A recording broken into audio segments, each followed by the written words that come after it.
सीरत नबी सल्लल्लाहु अलैहि वसल्लम उन्वान निराली शान का मालिक। हज़रत आमना के इंतकाल के 5 दिन बाद उम्मे ऐमन को आपको लेकर मक्का मुकरमा पहुंची। आपको हज़रत अब्दुल मुत्तलिब के हवाले किया। आपके यतीम हो जाने का इन्हें इतना सदमा था कि बेटे की वफ़ात पर भी इतना नहीं हुआ था।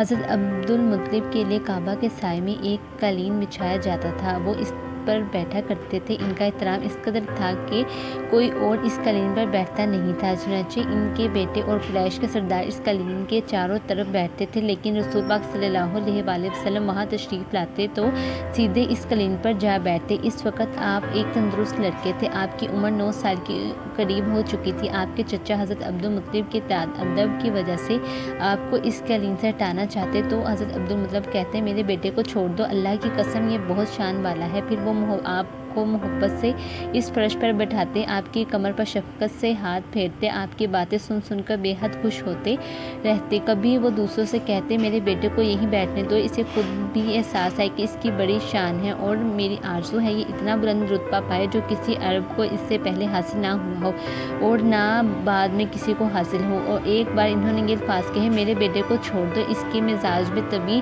तौर पर बुलंदी है, इसकी शान निराली होगी। यहाँ तक कि उम्र के आखिरी हिस्से में हज़रत अब्दुल मुत्तलिब की आंखें जवाब दे गई थीं, आप नबीना हो गए थे। ऐसी हालत में एक रोज़ा वो इस कालीन पर बैठे थे कि आप तशरीफ़ ले आए और सीधे इस कालीन पर जा पहुँचे। एक शख्स ने आपको कालीन से खींच दिया। इस पर आपने रोने लगे। आपके रोने की आवाज़ सुनकर हज़रत अब्दुल मुत्तलिब बेचैन हुए और बोले, मेरा बेटे क्या हुआ, क्यों रो रहे हो? आपके कालीन पर बैठना चाहता है, हमने इसे कालीन से उतार दिया। ये सुनकर हज़रत अब्दुल मुत्तलिब ने कहा, मेरे बेटे को कालीन पर ही बैठा दो, अब ये अपना रुतबा पहचानता है। मेरी दुआ है कि ये इस तरह के रुतबे को पहुँचने जो इससे पहले किसी अरब को ना मिला हो, इसके बाद किसी को ना मिले। इसके बाद फिर किसी ने अपने कालीन पर बैठने से नहीं रोका।